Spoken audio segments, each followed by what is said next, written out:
we all call it account-based marketing, right? We all want to target these accounts.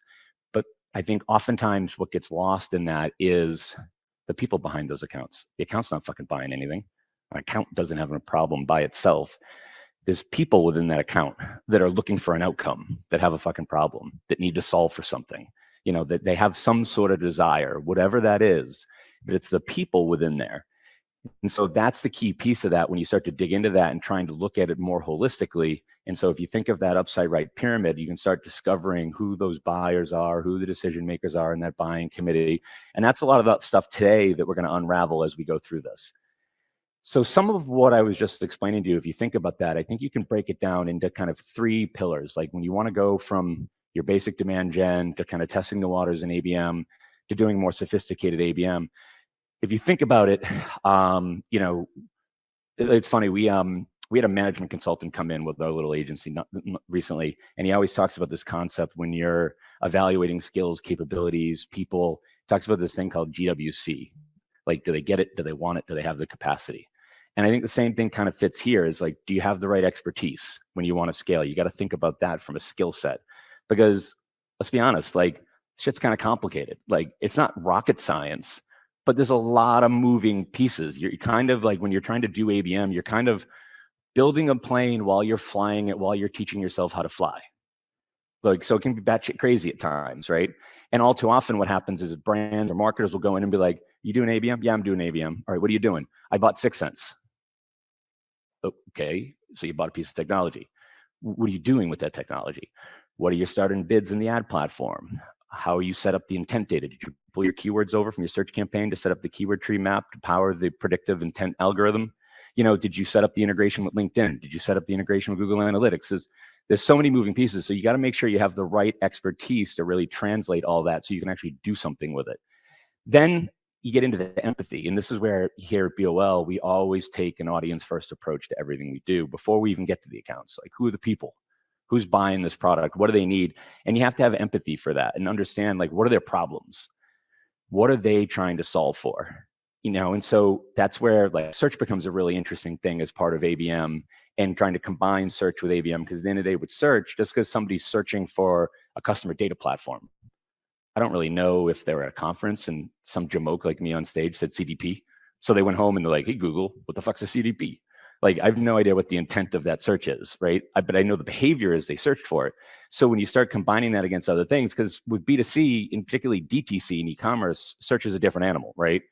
You go to Google and you type in Nike sneakers, right? And by the way, I'm using Nike sneakers a lot because I went shopping the other weekend with my kids and I found these Air Force Ones that I'm wearing now that and I was like, oh, these are cool. And I got them and I got home and my kids were like, holy shit, Dad, those are cool. Like, I actually got some street cred with my kids. So I had to take a picture in the mirror over there before, because I was like, I got to show my kids like I'm on stage wearing my Air Force Ones because I'm cool now. I mean, I don't know how long it's going to last, but I'm going to milk the shit out of this. Like, I don't know. I'm going to take this while I got it. But so, it's much different. Like, if I type that in, I'm looking to buy that thing. Whereas in B2B, you're not sure where they are in that funnel. Are they top of the funnel? Like their boss said, hey, I was at a conference, somebody said CDP, Rob, go do some research and tell me if we should buy a CDP. Or are they more further down the mid funnel where I'm the person at the company going to my boss being like, hey, we're having this problem and I think this CDP will solve that problem. So I'm already starting to develop a use case. Or are they all the way further down the funnel where they're in market right now and I need to have the right content in front of them from an ABM perspective to test and measure that intent. Did they engage? Did they sign up for the webinar? Did they take the bait on that white paper or whatever the case may be? And then based on that, I got to fire an alert off to the BDR or the SDR team and say, hey, we got a live one here. We have this lead has high indication of being in market because they're already at the bottom of the funnel. And we know they converted on the white paper. I'm de-anonymizing their traffic. I know there's an uptick in traffic from that account also, and 3 people from that account signed up for the white paper. And then based on their search behavior at the same time, you kind of put all that together. We think they're kind of in market right now and they're further down the funnel. So sales, you need to go have like a BANT discovery call with them but it looks like they're probably so far down the funnel that they probably got budget assigned to the project and they know exactly what the use case they need is. So they're ready to go. So that's where having that empathy and understanding all that comes in. And then the extensibility, is, again, that's what I talked about before about starting small and kind of scaling what works along the way and being very agile, being very adaptive. The biggest mistake I see in ABM is people will do a bunch of research and say, this is my ICP, this is my targeted account list. And then marketing collaborates with sales, you do a bunch of sales interviews and you work with sales on others and sales like, this is great. And then marketing never talks to sales again. And then that becomes your targeted account list and your ICP in perpetuity for forever. And it's like, you really need to think about it in terms of the sales cycle. And every sales cycle, if that's 2 weeks, if that's 8 weeks, if that's 6 months, do that work all over again. Let's go back and reprioritize and reanalyze our ICP. Did we get our targeted account list right? Hey, sales, how are those fucking leads I sent you? And do it all over again. And that's really what extensibility is all about, is having that way to kind of constantly refresh, reprioritize, rethink, what did I get right? What did I get wrong? What am I going to do going forward? And that's kind of how you build scale. It's not a pretty kind of linear hockey stick like you might see in like a financial report. To me, it's more of like, if you were going to put it on a chart, scale in ABM is more of like a little bubble with one segment. And then you start to tap that one out and you start to see diminishing returns. And then very quickly you create a new segment. And then that bubble starts to spike up. So it's like a little bubble that starts to drop. And if you time it right, the next bubble picks up right where the first bubble starts to flatten off. And then right as that bubble starts to flatten off, then you get another bubble. And so you're kind of creating these little bubbles of like segments that you're layering on. And that's kind of how we define and think about it from an extensibility versus just purely saying scaling a program. I think there's a certain way to go about it here. I think you guys all get this one. Why is ABM important? It's probably the only reason you're putting up with me, because I'm surely not up here for my boyish good looks and charm. And so, ROI is better. There's more ABM initiatives. They do perform better. I think everybody gets all this stuff, right? Doesn't like me anymore. Oh, there we go. And it's projected to grow. Statistics, research, the obligatory slide you have to put in these things and the stats behind it. But I think the thing I would just caution with this is, yes, this is all true, but technology by itself doesn't do it. You need to make sure you're creating like level of interoperability of the data between the systems, and you have to spend a lot of time translating all that and figuring out how to make that work. And we'll show you some case studies later on in this presentation too, but it's also really important if you think about it from you have to be in it for the long haul. All too often I see clients say, well, I want to do an ABM pilot. Okay, but an ABM pilot's not a demand gen pilot. Like you have a average 8-week sales cycle. I'm talking to a client, Acme Corporation, right? And they're like, all right, I want to do a pilot. And then like 4 weeks in, they're like, I don't know if this is working.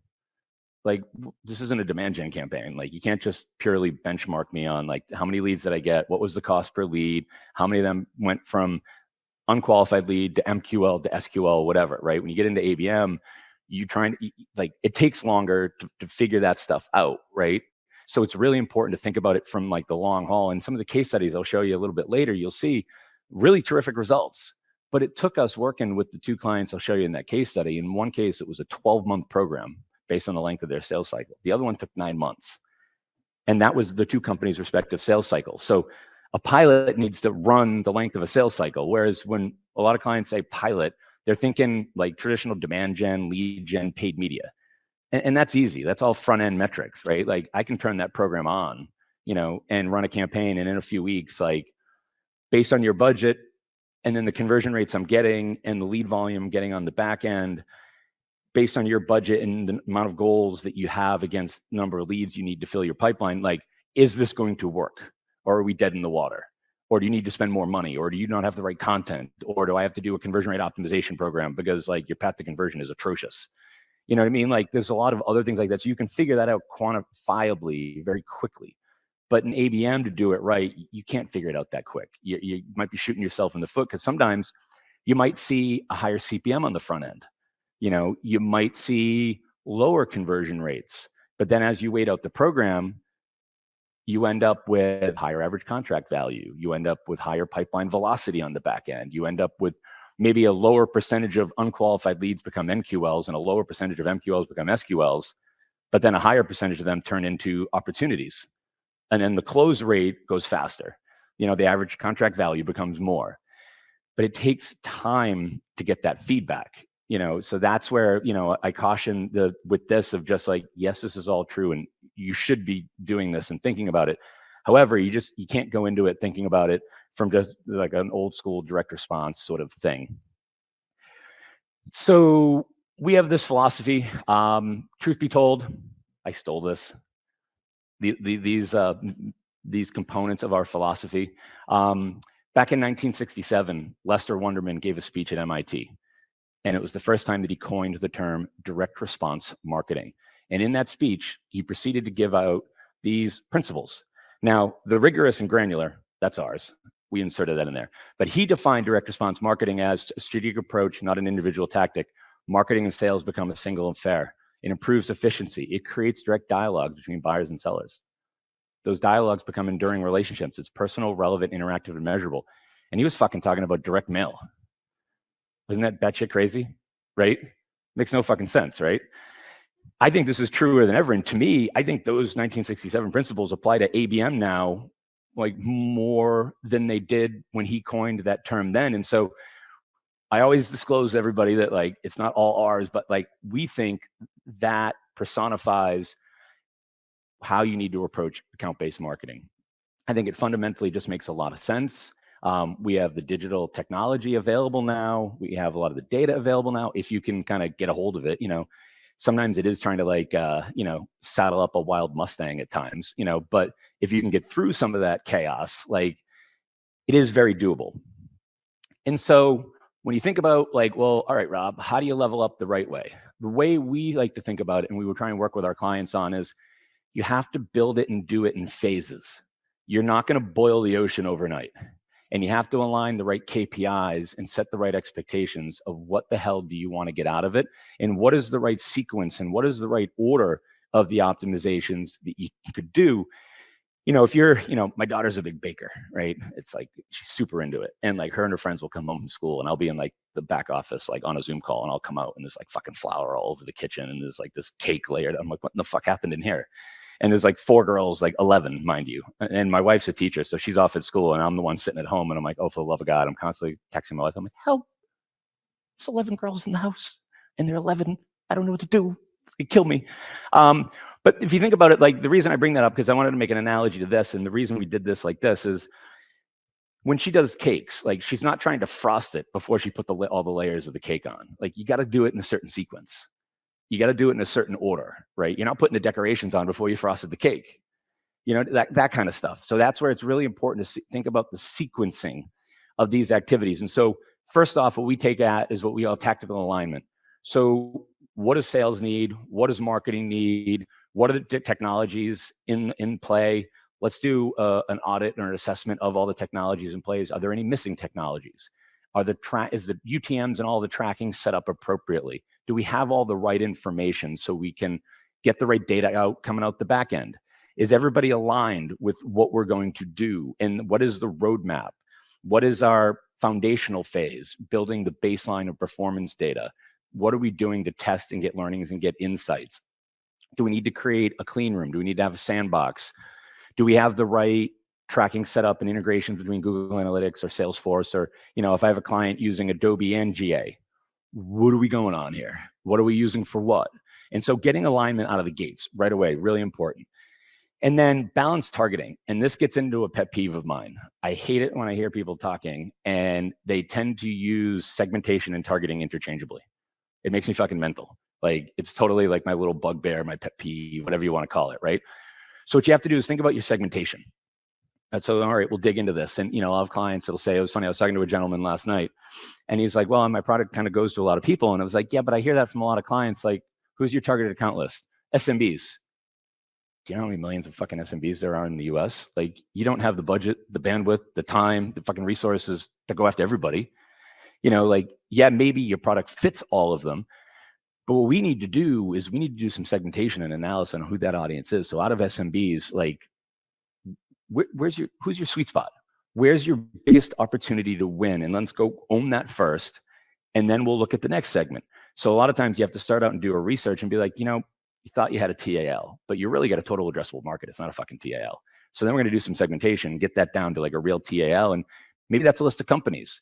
Maybe that TAL is developed because you found out that your sweet spot or your biggest opportunity to win is, out of the small business segment, family-owned independent dentistries, family-owned independent local construction firms, family-owned or, group-owned architectural firms. What is that? And we kind of then start to build out those segments, and then you create the targeting off of that, because the targeting is then how you translate that segmentation into something that's purchasable media that I can create creative against, that I can target against, and that kind of dictate all the channel mapping, what media I'm going to buy, what I'm going to do with things. And that's that balanced kind of targeting of like, what am I going after? What am I trying to win? And then number 3 is you have to think about your tiers. What of those categories is more of a testing phase where I'm going to do a one-to-many? I'm going to go create some specialized content and have media target, independently owned, regional family-owned dentist shops, right? Or dentist practices. I'm going to target that as a vertical. And then out of that vertical, I'm going to see who bites, who converts. I'm going to get some learnings. If you are using an ABM platform like a 6 Sense, one of the great things you can do with those platforms is, out of all the media that you go target somebody with, particularly in a one-to-many kind of scenario, you'll get what, 4, maybe 5% of that traffic is going to convert to your gated asset that you're driving traffic to. And when they do, I know their name, I get their title, I get their email address, all that. But what about that other 95% that didn't convert? Well, if you're using a 6 Sense, you can start to de-anonymize that traffic. And I don't know who, but I can tell what account they're coming from. And that'll give me directional insight that I should then create a subsegment and sort of move a percentage of those into one to few, where I have messaging that's maybe targeting dentist office in the Northeast because I noticed they buy a little differently or their needs are a little differently than dentistry practices in Florida, right? So that might then mean, okay, of one to few. And then particularly when you get into like larger verticals, larger categories, any companies targeting like Fortune 500s, you'll get down to a point where there's like 25 companies in the globe that'll buy your product. Well, at that point, let's move those over into very strategic named accounts and let's go one-to-one. Let's have messaging specifically targeted against each of those 25 accounts. And then Creative will match against that. We'll build personas against each of them. So you don't have to do all of that out of the gates. But as you start to get your alignment, you start to balance your segments with your targeting, you need to start thinking about, how am I deploying this? You can even use my CEO's favorite thing is like Miro boards. Like he loves them. I swear to God, we joke at the company that like we jump on a call and we're like, oh, what are we going to do about this? He'll be like, oh, you know what? Let me share my screen. And he was like, I made a Miro board about this. And I was like, of course you did. Right? Like, but Miro boards are really good for this part, right? Because you can start to map out that like, if somebody converts and they come in here and they convert to the gated asset, that goes into a nurture stream. And if I send them an email, but if they don't convert, this goes into my remarketing program and I'm going to hit them with this other sequential messaging because they didn't bite on the first one. If they convert into that, then they go into the nurture stream, but they're not going to get this first email. They're going to get the second email because they kind of leapfrogged over that first step. And so that's where mapping that out becomes important. And then you need to think about 4 and 5 in terms of ABM should do 2 things for you. It should help you create new pipeline, right? Pipeline creation, because anytime I've done interviews for sales to get qualitative insights, the number one thing they say is they'll admit, my pipeline's only as good as my Rolodex. Like, I don't know who I don't know, right? And then the other thing is they constantly say, I need air cover for marketing. That's what I need. I constantly will get to, you hear about, does anybody like smoke barbecue or anything at home, right? Kind of stuff, right? It's kind of like smoking meats on the barbecue. Like it'll go, and the temperature's going where you want it. And then like you need to get it to like 190, but it hits like 175 and it fucking flatlines and stalls. And it'll take longer to go from like the 170 to like 195 than it took to go from 0 to 170. And the sales feel like their process does the same shit. And so their thing with marketing is like, how can you help me get over that flat line? I worked with them. We did the demo. Excuse me. We presented to them. We did pricing, got a scope in front of them, and there was a stall. Well, if you think about the buying committees in a pipeline, I'm going to oversimplify just to make my point, is you have a deal driver, the person that's got the problem. They want this solution. They want to buy something. They're looking for somebody to solve it. Could be looking for an agency, could be looking for a new identity resolution tool, doesn't matter. Then there's the decision maker, for the lack of a better term, CFO, COO, the guy that's got the checkbook, that's going to bless it and like give you the money to go buy it. And then there's invariably the deal blocker. You're trying to buy a SaaS solution, and then you got to go, even though it's marketing driven technology purchase, you got to go get the blessing of the IT guy, and you run the risk of him blocking it at the final step. And so when you think about ABM and that one to few stuff, you can even do one to few as you start to penetrate accounts and have the right messaging. So you got the right messaging against the deal driver, so he understands how the solution is going to fix his problem or make him look like a hero or her look like a hero, whatever the case may be. And then there's messaging against the decision maker of like why this is of value, how this can save you money, how this can improve operations. Same solution, but kind of positioned differently. And then you get some air cover messaging, even if they don't engage with it with a ton, against like that IT or whoever could be that like deal potential blocker along the way. So that way, when sales is working with the deal driver, they don't get to, that stall point, which invariably is because you get to that final point and then they go to the committee to get blessing and see if those, who the fuck's this company? And the IT guy's like, this is going to blow up my service. And you're like, no, it's not. It's like a low touch, it's extension. It's just a plugin that you put onto this. Like, you don't have to do anything. I can log in and do it. But their immediate reaction is like, you're going to screw up the service. You're going to screw up our load times. You're going to mess something up. And so you just need to make sure you've got a level of awareness with the others. So when sales trots in with their POC, they don't get the door slammed on them kind of along the way.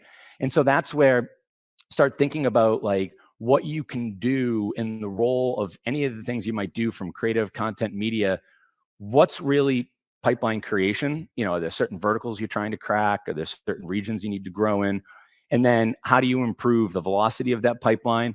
And then what can you do to optimize the overall program? And you're thinking ahead down the road that as you start to do things, you should, in your roadmap and your planning, have a phase where you say, okay, at this point, I've got that, cake layering, phasing kind of done to a point.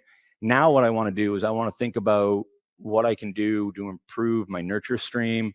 Could I, before I kick it to sales, could I pull off part of my nurture stream and maybe do a remarketing program? Could I switch up, instead of doing gated asset on the front end, what if I ungated a certain amount of content and I did reverse gating, where the remarketing program was pimping them a white paper or a free something or a demo that's incentivizing them, but that's gated. So I'm using the ungated asset as like the Trojan horse, and then I remarket to them with the gated asset and kind of reverse it. What can I do to improve those close rates and all that activity? And then at the beginning too, it's a very manual process, but then you need to start thinking down the road of like, all right, with lead validation, like what are the proxies? What are the data points? What are the KPIs I'm going to use to really start to refine this program, right? Because you kind of got to get the machine built and running first, right? That's really kind of what this is all about, providing an infrastructure or a framework to allow you to get to that point. But by the way, not to make myself sound old, I've been in digital marketing since 95, 6, right? And, it's really kind of evolved over the years, and history repeats itself. That's why I love that Lester Wunderman, those philosophies that I've kind of stole and made them about ABM instead of direct mail, right? Because history repeats itself, and old school marketing principles and fundamentals don't change. If you look at the early days of display advertising and then search, and then it was mobile, and then it was, social, and then it was programmatic. And now like ABM's like the new flavor of ice cream, right? Even though at the end of the day, most ABM platforms, and they'll probably kill me for saying this, but like at the end of the day, what is an ABM platform? Half of it's a customer data platform with all sorts of really good data and intent signals in it. And then the other half of it is a demand side platform, or a DSP for programmatic media buying, natively integrated in the same platform to allow B2B marketers to take better advantage of programmatic and do more specialized targeting and personalization. But that technology has existed for years kind of in other places. And the reason I bring that up is when you get to 7 here with that lead validation, I'm almost knocking off my headphones. You can tell I haven't done this in a while, right? For years, through all that iterations of history repeating itself, the cliche has been around forever, right? Data is the new oil. Like everybody says that, right? But like in practicality, like what does that really mean if you say that? Well, to me, what that means is This is about a framework and the right way to go about building an account-based marketing digital engine. You're trying to build a digital machine that kind of learns, and the data is going to the right places, and you're optimizing customer experiences. You're helping people buy. Each platform's learning from each other, and you're doing all this kind of stuff. Well, to do that data new oil analogy is true to an extent. And so the way I think about it in that is what the manifestation of that is in this case, your first party data is crude oil. Very valuable, don't get me wrong.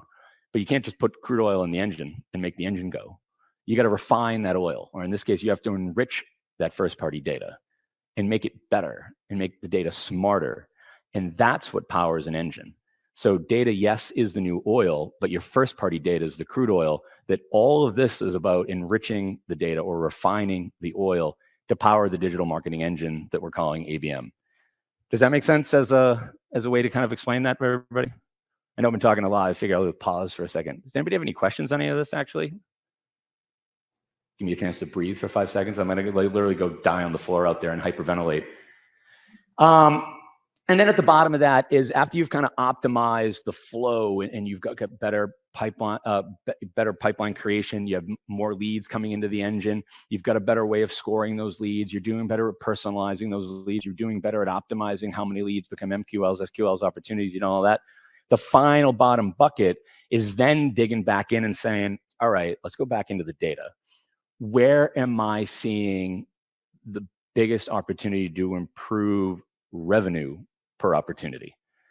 Because now that you've got the machine kind of built and you're able to see and you've got a lot of learnings and you've kind of optimized kind of all the kind of steps on, now you're going to want to back up and look at the whole thing and be like, all right, where now is my opportunity to get more revenue per? And so doing it in that way, because if you try to do number 8 up front, like I don't have any of the baseline of performance insights, the systems are not integrated enough for me to really get a handle on that. And so the way we like to do it is, and every company, every platform has a version of this. We break it down into what we see as, building your foundational components. What's your growth phase look like? And now you're in you're running. You're in your acceleration phase. And then if you think about that across the key components of an ABM program, alignment with sales, do you have the right targeted account lists? What marketing programs are you doing? And then do you have the measurement set up right? And the caution I would say on this is everything's not all in foundation. Like I find for a lot of the clients we work with, you'll come in and when it comes to sales alignment, they might be up here, but actually on business impact and marketing support, they're there. But when it comes to measurement aligned to sales goals, they're actually down here.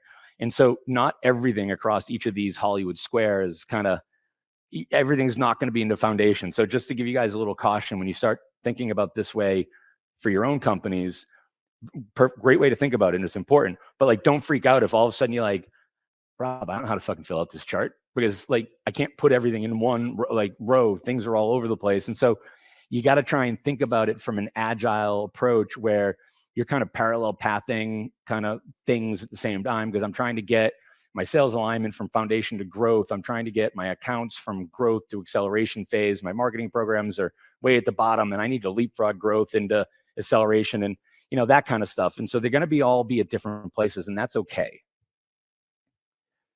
So from here, what I'm going to do is from the next slides for you guys is we're going to run down kind of each of these categories here for you and just take you through a little bit about, in our opinion, and when we look at the world, what we see as kind of the way we see things being done to date, and give you guys a little insight in the way we try and approach things going forward. And so if you think about it from ABM strategy, so the old way really of doing it was based on assumptions. And so when we do our ICP development work with clients, we're trying to synthesize qualitative and quantitative data inputs. So we'll go do a bunch of interviews with sales and who are your best accounts? We went through one recently with a client and it was like retail, retail, retail, retail. And then I'm like, okay, fine. Give me 2 years worth of your closed won data. And we'll go in and we'll do the analysis. And then we'll augment that with third-party data from a Dun & Bradstreet or, Crunchbase. And we're like, actually, retail's not good for you because you actually have Amazon as a customer. And if I pull Amazon out as an outlier, retail is a really shitty category. So you can't just make it purely on assumptions. So you got to kind of take it with a grain of salt and look at it from qualitatively. Everybody said this, and what did the data validate? And then it's also good to have the qualitative validate the quantitative, because what you might not know sometimes is when you look at a client and be like, well, manufacturing is a terrible category for you. Your close rates are low, your contract value per new customer is super low. But then you talk to sales, and you get some qualitative input, and you're like, oh, well, that's a brand new category for you as a company. That's a strategic category that sales is being incentivized to fucking go after, and they get twice the commission on anybody in that category because the company knows, it's always harder to crack a new category, right? Like if you're not known in that space, like you're gonna have lower conversion rates. Your ROI is gonna be lower. Your return on ad spend is gonna be lower, of course. So then in that case, you got the qualitative validating the quantitative. And we're like, oh, okay, all right then. So I'm going to ignore the ones and zeros on paper because the numbers tell me this is bad. But based on that context, that kind of makes sense, right? And so that's why that's kind of really important. And so the way you think about it going forward is, like I said, it's got to be dynamic. You have to tier it, as I mentioned, data-driven. And I think the most important thing, and I'll show you some more about this later, is thinking about it all from like stage basing everything you do like through the funnel. A lot of clients, all they're targeting is, they'll run a 6 Sense program, and 6 Sense will call us and be like, hey, I think this company's going to fire us. Can you help us out? And we'll go in and be like, sure, we'll talk to them for you. And we'll go in and talk to them. And it's like, I took the demand gen program and I just plugged all that same shit into the 6 Sense platform. And I'm like, okay, so you're using programmatic display, and now you're crying that 6 Sense isn't generating enough leads for you. Well, that like you're not really filling the funnel. You have so much more ability to have targeting kind of top of the funnel, middle of the funnel, and all your content is brochureware, just translated into a banner ad, which is fine, but that's middle of the funnel only. So your expectation is bottom of the funnel, and you're not even leverage any potential opportunities with top of the funnel. So that's really where it becomes very important when you get into advanced ABM to really start to think about it from that dynamic perspective, tiering those stages. And again, as I mentioned before, I think it's also really important to make sure every full sales cycle, you hit the reset button. And like, what did I get right? What did I get wrong? Are the traits of my ICP still valid or not, kind of thing. And then from a measurement perspective, campaign level reporting, right? It's all about impressions. You're purely only looking at MQLs, and then you're purely looking at number of leads. And advanced ABM, if you think about it, we're going from campaign level reporting to account level reporting, right? Focuses on the pipeline and revenue, not just, conversion rate, cost per lead, lead volume. You want a better picture of how this works, and you're starting to look at more sophisticated metrics of velocity, lead scoring, quality of those leads, and everything on the back end. Targeted accounts, you guys already heard me kind of ramble on that, but like finding the right accounts. All too often companies will go into a project and they'll say, we got a TAL. And again, they'll go look at it and it's like 25,000 companies on it. I'm like, well, where do you want to start? Like, because just life's life. Like, you don't have enough money, you don't have enough people, you don't have enough, like, everything, right? So like, you got to prioritize, like, where do you want to start? So out of those 25,000, let's whittle that down and get us to the most important accounts where we think we have the biggest opportunity to win. So moving away from, even when you're doing one to many, I'm not saying like do one to many, like Coca-Cola style, BC, where you just kind of blow it out there because, well, everybody's a potential Coke customer. Like, we can't afford that. We don't have the luxury of that when you're doing ABM and you're doing like high performance B2B digital marketing. And so you got to think about prioritization. I think that's the most important thing. We try and very much take a test and learn approach and really use the data to help us define where the targeted account is. And that also allows you to create interoperability between demand gen campaigns and ABM. We have a client that, excuse me, went after government contracts. And so one of the things we did with them is, I know by date when those contracts are going to go out for bid, right? And whether it's a 1-year contract or a 2-year contract, like, what you're in for. And so you also know when you miss the window. So, you move those into like a 1-to-1, very targeted ABM program, and you're hitting them, and you find out from sales, like, how far in advance of that bid going up for grab do we need to be in front of them, and you hit them hard, 1-to-1, personalized messaging, all that kind of stuff. And then after that window, you got who you got.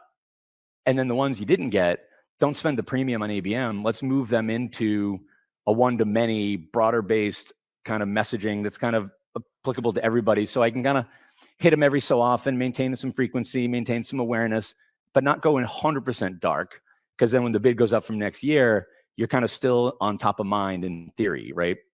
And so things like that are important to think about that, and just having a very dynamic approach to it. Activating marketing programs. This is just about reaching the customers. It's not about a single channel. All too often I see, you got an ABM team running programmatic display off of all this intent and account data over here. And then there's like a search and social team over here, and the teams don't talk. You really need to think about it from alignment across those channels. You really need to make sure there's fluidity of budgets between those channels. And because so much of what you do in the ABM platform relies on the data that's available from the search and social campaigns. And what you learn in 6th Sense with the intent, with the predictive components, with the de-anonymization functionality, that can help you optimize your search and social programs. At the end of the day, too, is a very fine gray line. You do a LinkedIn buy, you're targeting people that represent the buying committee by title, by job function, by region, by vertical, by company name. That's not that entirely different than the same shit you're doing in the 6th Sense program. So why have these two teams sitting in different places and not talking, right? So it becomes really important to get the teams working together and start to look at it as a portfolio.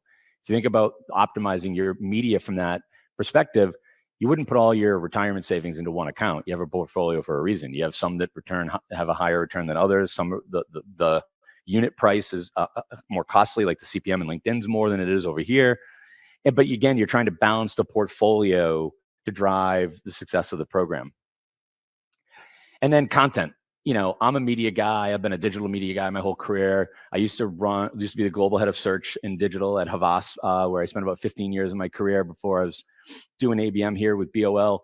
And, one thing I've been saying for a long time, I've seen the best segmentation, the best data-driven analysis, the best fucking integrated omni-channel media plan, like all the things you want, fall flat in their fucking face and fail because the content sucked. You got to have the right content. Like if you want people to engage, and you also don't want to annoy people when you're remarketing against them, because we are in a very privacy sensitive age, because even if you do a fully privacy compliant program, you can still annoy somebody if it bothers them. And you know what? Most people only care if what you put in front of them sucks. I used to do a lot of B2C work, and I used to always joke with people that, like, if I do my targeting right and I have the right offer, and it's like, hey, you love whatever, and it's like, I'm going to give you a free one right now. All right, you want my grandmother's social security number? Like, privacy is this thing. Like, I feel like politicians and governments and industry associations actually care more about it than like the average person. To me, it's a value exchange. The average person doesn't give a shit. They only give a shit when it sucks. And so if you think about it in that perspective, the content's got to be good, because if I want to be able to remarket you and I want you to de-anonymize yourself and give me your fucking information, and I know that I'm going to fill up your fucking inbox. Why aren't I giving you this information? What are you giving me? There's a value exchange there. And if you don't have the right content, like that whole value exchange break down. And that's true of B2C and B2B. And I just think it's even more important in ABM, given the nature of what we can do with it. Sales alignment, we already covered this. I don't think we need to belabor this one for the sake of time, but sales it isn't synthesized with the quantitative data, as I mentioned before. And so you need to think about that. And you need to also think about a cycle at the end of that sales cycle. Go back to sales. Hey, we made all those changes. Like, how did it go for you? We saw this in the numbers. How did it go? Okay, great. Oh, that's good. Let's rejigger and, shake the snow globe. Because really, at the end of the day, to me, this sales alignment and constantly going back to them, what you're really trying to do is, you think about the whole problem with digital marketing and conversions and things going into a sales cycle, is your marketing program is essentially the equivalent of a bucket with a bunch of holes in it.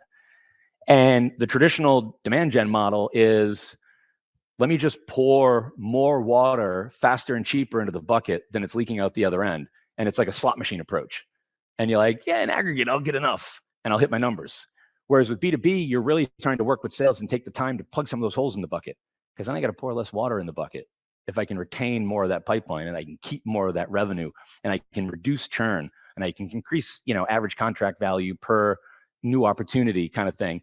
And so that's really what the sales alignment is all about on an ongoing basis. And that's why you can't just work with sales like a one and done, like, hey, we're launching an ABM program. Hey, let's have a big brouhaha with sales and get together on an offsite. And we spend 3 days together. Everybody's like, yay, we're integrated with sales doing ABM. And then never to talk to sales again, right? Like that's the kiss of death. Like, and so that's how you kind of go about that. This is kind of just a visualization for everybody of the way we think about the world. And Rollworks and some of the other platforms, they all have a somewhat of a version of this. What we did is kind of took that framework and kind of blew it out a little bit. Because the way we think about the world, one of the things that we sell our clients all the time is in terms of what we do is we talk about it in this brand demand and ABM kind of context, right? That, the brand being like, you got to have the right story. You have to have the right content, that whole thing I was just talking about, right? And then you have demand, where you're targeting shit, audiences, verticals, firmographic data, kind of broader kind of swath metrics. You have different roles. And then, like I said, one of the things we'll often do with clients is you'll run a demand gen program and you'll see certain accounts start to pop like more and more and more. And you're like, okay, you know what? I'm going to take that account out of my demand gen program and I'm going to set it up as a negative targeting thing in the demand gen program. And I'm going to drop it down into the ABM program. And I'm going to make that a targeted account list of one, because it's really, really important. And then in some cases, if you feel like an account on your strategic TIL has like moved to a close lost, well, don't stop hitting them. Just move it up into the demand gen program so you can maintain a level of air cover.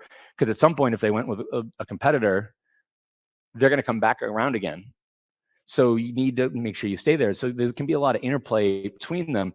And at the end of the day, what you're really trying to do is drive to that center triangle. You're really trying to validate the intent. There's a lot of predictive models that can help you say what the intent is. There's a lot of third-party tools you can use to say what the intent is. But at the end of the day, you got to validate that yourself, because that's still like AI-based or third-party based. And, sometimes it's on money, and what it thinks, and sometimes it's not. So you got to take that with a grain of salt and validate that for yourself. And then use all the various media and touch points at your disposal to really drive that. And so what I did there, trying to illustrate this for everybody, is kind of map out kind of how we use some of the various kind of tactics and channels against sort of demand gen versus ABM, and then, there's just a list of some of the ABM companies on that side there. We have clients that work with all of them in different capacities. 6 Sense, Rollworks, Demand Base are the most similar in that. Terminus is interesting because they're an ABM platform, just like Rollworks, 6 Sense, Demand Base. But then they also have their own proprietary version of Drift. So if anybody's looking at like, chat marketing and that kind of thing on the website, which I think is great to me, because I think that's often a missing piece of it. Like, what I like to think of not just using like the chat functionality, but I think those things are really good if you think about them from a, for lack of a better term, like ABM beyond the click, is one way you could think about it, right? Like, don't just stop at like, all right, drove them to the website, job's done. Well, like, what do I do with them when I got there? That whole help them buy thing and that personalization. The other way you could think about it is ABM beyond the click, or you could think about it as like pre-nurturing. This is like the seeds of your nurture program before you got their email address, right? Like, they're not one of the ones that signed up, or maybe they are one of the ones that signed up. But before I just start blasting them with emails, each time they come back to my site, let me learn a little bit about them. So there's a couple ways, depending on how you want to deploy it. It could either be your ABM beyond the click, where it's a continuation of your ABM program, or you could think about it as part of your nurture program, and it's the nurture part before you get to the email part, right? So it can almost be like a pre-nurture. And so that I think that kind of stuff to me is really cool. And that's why, like, we do a lot of CRO at that bottom of the bucket with clients in terms of conversion rate optimization. We do a lot of content gap analysis for clients of like, all right, where are we missing content? Is there some functionality in the path to conversion that we need to do differently? And so I just think that part is often a missed opportunity within them. And that's why I just wanted to call that out a little differently, because, what Drift can do and what Terminus can do, because they have their own. So like, Drift has strategic partnerships with like Demand Base, Rollworks, 6 Sense, but like Drift won't work with Terminus, obviously, because Terminus has their own kind of version of kind of thing. And so this is like I was telling you, right? This is our process in action. As an agency, this is how we look at kind of the world when we talk to our clients is, brand demand to ABM. What are we trying to do? And so, you still have targeting, you still have channels, you still have messaging, you still have KPIs,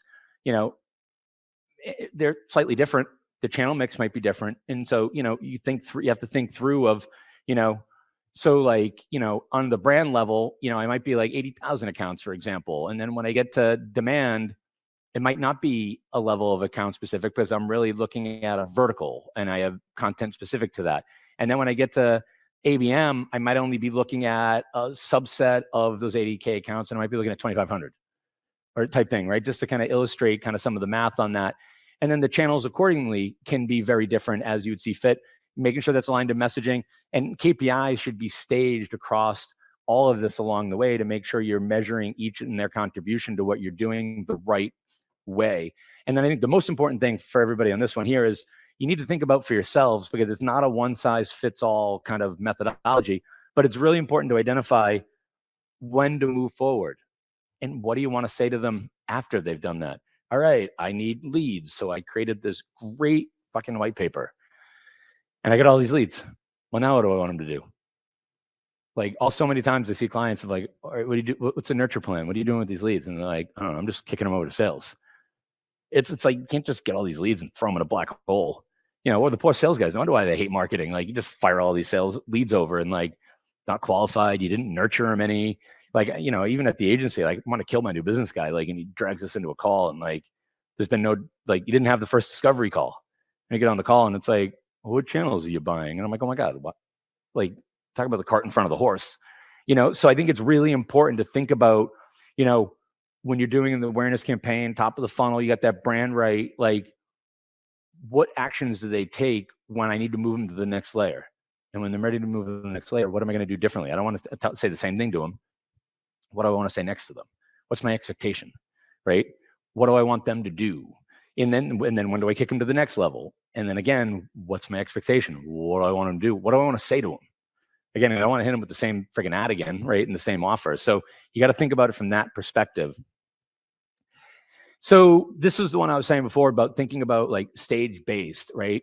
Across the whole buyer's journey. And so, when we talked about in our philosophy to it, when we talked about like rigorous and granular, like, to me, this is the manifestation of it right here. Do we have the right content, at each stage throughout the buyer's journey? And then do I have the right KPIs against each of those? Like, what am I trying to measure against? Is it site engagement? If it's site engagement, I need to make sure I go into Google Analytics and I'm really cute with conversion goals in Google Analytics, and I'm not purely using conversion goals to track how many people signed up for my webinar. Because I can go into conversion goals and set up, did they spend less than 30 seconds on the site? Did they spend 2 minutes plus on the site? Did they spend 5 minutes plus on the site? How many pages post-click did they have? Did they socially share a piece of content? Is this like a perpetual, like, repeat visitor? Okay. And so you need to think about those kind of different metrics, and then getting into the bottom of the funnel. And then you need to think about, like, do I go, the big rabbit hole right now, right? The industry is gated versus ungated, right? How much do I gate? I know if I ungate, I'm going to get more volume than I'm going to get if I gate up front, And so for a lot of clients, we're kind of toying around with different ways. Like I said, instead of just going purely ungated to purely gated, like I mentioned before, like, what if you reverse gated? Like, and you use a kind of ungated thing to draw their attention and then push them in. And then if you look at it from like a channel perspective, like, and you notice the circles, like, and it's totally just no real numbers behind this, but those circles, when I'm working with a client, would represent the size of the circle is like, all right, how much of my budget is going here? And what's the importance of this one in each step along the way? So I can start to map, maybe search exists at the top of the funnel, because somebody's going in doing a discovery search because, like I said, they're at a conference and some clown like me said ABM on stage, and you guys all go home and go to Google and type in ABM, right? What's ABM, right? So it's very top of the funnel, kind of that point, right? And then maybe you'd engage in some videos or watch a webinar or get a podcast, or you go print out a bunch of articles from like eMarketer or like Media Post or somebody, I don't know, right? And then maybe you come back to search again, and then your search would be something like, what's the right ABM platform for me? And then from there, then maybe you're on like, abmmagazine.com or some like super niche, like in B2B, we have all these like little niche, right? Like properties, or maybe you're in Tech Target because you're a paying customer there, or maybe you're on LinkedIn, you post to your friends like, hey, what fucking ABM platforms all you people using? Or maybe you got a little email group that you're part of and you're asking them, and then maybe you engage with some podcasts and some other stuff and you dig a little deeper. And then at that point, maybe search shows up at the bottom of the funnel again. And at that point, you're like, 6 cents sales contact or demand-based sales contact or, terminus demo. Like at that point, you're bottom of the function, and Google now is purely just the quickest point between A and B on the internet, right? Kind of thing. It's just purely navigational. Like you already know what you want, and so like this allows you to start to map out that user experience and how much money you want to put against each channel, and thinking about it from, remember, empathy, right? Excuse me. What they're trying to do at each stage and at each touch point. And we're getting close on time. Time's up, but I was told, Aaron, are we still good? I don't know where he went. But he told me to keep running because he's afraid if we gave you guys a 2-hour lunch, nobody'd come back. So I'm supposed to keep talking. So that's why I've been going slow. All right, we're good. So one of the concept of this, when you start to try and put this into action, is what we call performance accelerated at the agency. And so this is the obligatory shameless agency plug. So this is what we do with clients after we go through all of this. And so this is the case study one. We worked with Baker Hughes, set them up in the platform, got all the metrics set up. We had to import all the keywords over to the Abm platform and set up the keyword tree map and align the keywords, the top, middle, bottom of the funnel. So the Abm algorithm, predictive, and could do its thing. We worked with sales. We met once a quarter with sales to review the numbers. And over the course of 4 quarters and refining the program over time, I mean, you guys can see the bullets at the bottom. I'm not going to bother reading them all, but you know what? It worked. And they've doubled down as an organization now into what they're doing with Abm. And now we're working with them to overhaul the demand gen program based on the learnings and the success of the Abm program. So they went all the way from like getting good at Abm and kind of got to a point where they, like, these guys got like a legit Abm championship level engine running. And now they're like, okay, well, now because we put so much attention here, the demand gen's kind of just there and they're getting some leads. And we're like, all right, now we need to like reverse integrate demand gen back as part of the Abm program. And then Lincoln Electric was another one. These guys had a much shorter sales cycle. We were meeting with sales like every month, whereas, Baker Hughes was longer sales cycle. So that was like regroup with sales and refresh it. It's the good, bad, and ugly of like how it's gone, and when we do these meetings with our clients and sales, like we don't hold any punches. Like if an idea or a strategy or a tactic that we tested didn't work, it didn't work. Just kill it. It's fine. Like, and so it's always like kimono open, fully accountable, fully transparent. And so for these guys had a little shorter sales cycle, but same thing. We went through the process of like, no, I'm not going to market to help you build an Abm program with a 25,000 targeted account list. Like, no. So we'll do a bunch of analysis. Do you have the right attributes of your ICP?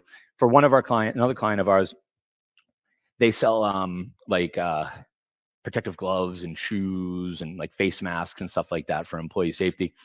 And we did some of that analysis and we found that like one of the areas that was really interesting for them to really go own was whenever they found somebody where there was a discrepancy, where the ratio of revenue to employees was skewed versus the category, like for retail or manufacturers that are trying to protect their employees on the assembly line kind of stuff.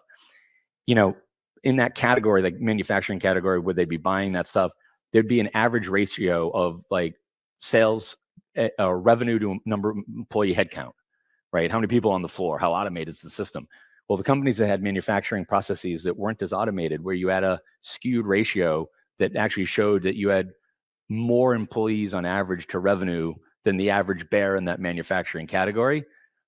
For our client that made protective gear for employees, well, ding, ding, you have a more need for more gloves, right? And so little things like that, and that's kind of where stuff we'll focus in on. That again, it's really important to get that like phase 1 out of the starting gates right, and really keep it small, keep it tight, focus on what you can win, focus on what you can own. Don't try and boil the ocean.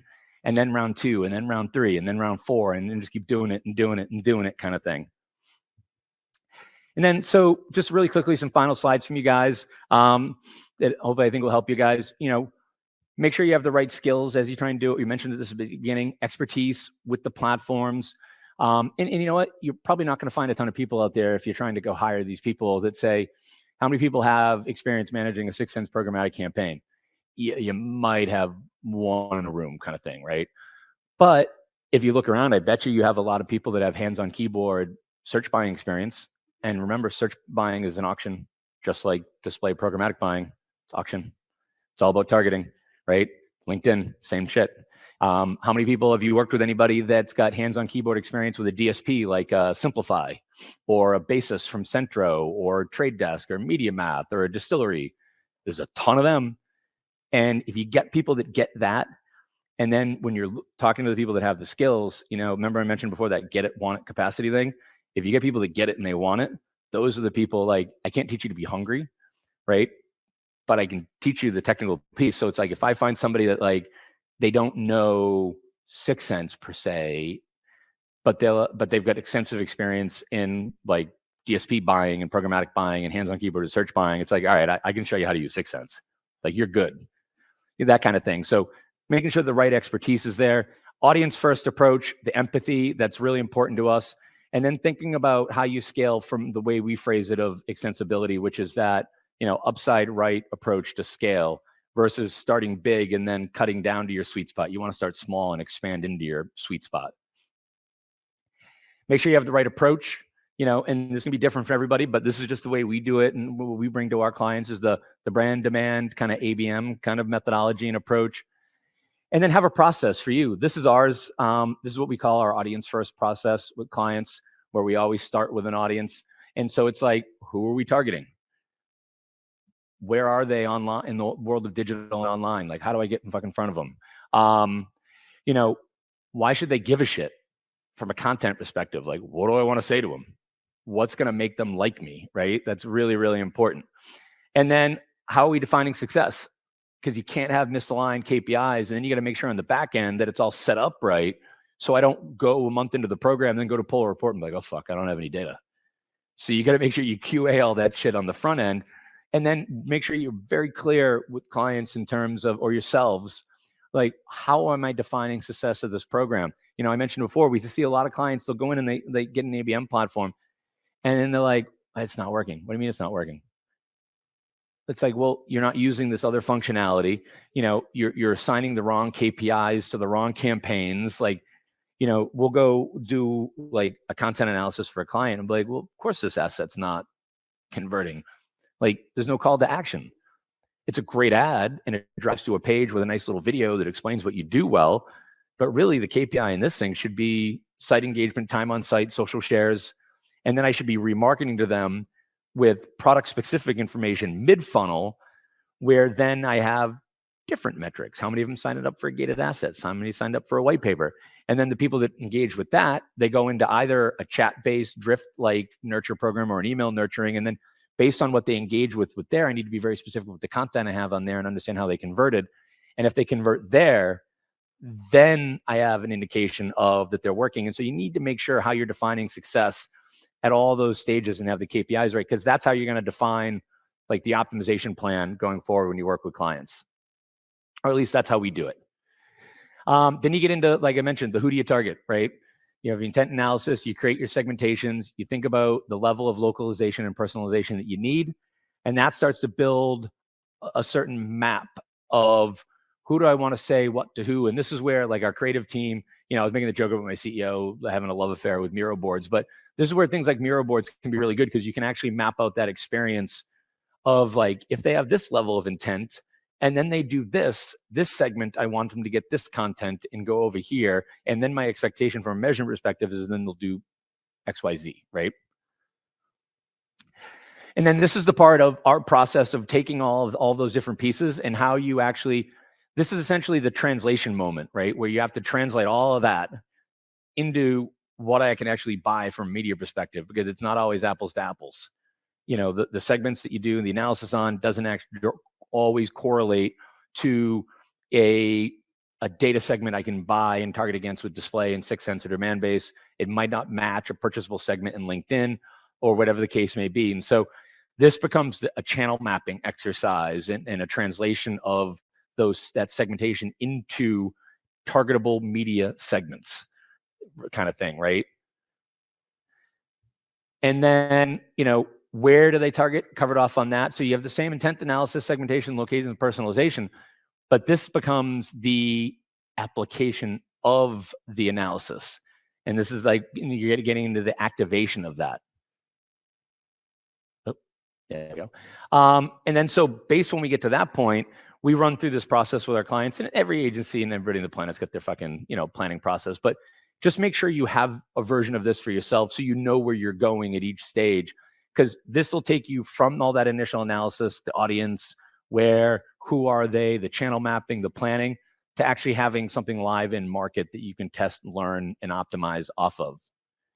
And then, like I said, hammering home the content piece. Might seem weird to have the media guy hammering on content, but you got to map through the content. A little consideration, the shout out there at the bottom. I already mentioned that, the whole ungated, gated, thinking about reverse gating. And what's that map of that content look like? Absolutely critical step that gets missed so many times. And then from a measurement perspective, make sure you set it all up. This is one thing we talk to our clients about like, if you do use an Abm platform, one of the beauties of that Abm platform is you can actually start to begin to use that as kind of your consolidation point for doing ABM, where you can bring in the analytics data, you can bring in performance data, you can create integrations and sales alerts with the platforms. And then you do all this, and all this data kind of feeds into it. That data goes into the middle, and you're using that data to then create your tiered dynamic and prioritize targeted account lists, your segmentations, who's doing what. That then feeds all of your media, not just the display programmatic that you're buying through the Abm platform in their platform. That should informing all of your publisher direct buys. That should be informing your content syndication. That should be forming your LinkedIn and search programs. Like, that's why I say using like the Abm platform as a centralization point of data and insights from a planning perspective, and not just for the display ads that you're going to sling through their platform, for everything else. And obviously all of that kicks out the other end of nurturing, whether you're doing it with drift or email, lead scoring, and using all that information and working with sales of like, when is the right time to hand you off to sales? Like, sales, when do you want the lead? Some of them with long sales cycles, they want to be in early. They want to handhold them. They want to work with them. Others I talk to are like, just get me in 3 weeks before they're ready to cut a check. Like, I don't care. But it's important to understand where they want to be involved, right? Because it's all about perception. The irony of like, we're talking about all this intent analysis, like my kids will get in trouble at home and like, Dad, I didn't intend to do that. And I was like, well, you know what? Sometimes the perception is more important than the intent, right? So if you think about it from that perspective, that sales handoff timing is really important, because I could give them the best fucking lead on the planet, most qualified lead ever, but if I hit it to them at the wrong time, I'm dead in the water, because perception wins, right? And this just shows you an illustration of everything I talked about, using this whole framework and process to really help. Because at the end of the day, if you learn anything, ABM should do two things for you. It should help you create pipeline and improve pipeline velocity and accelerate deal flow.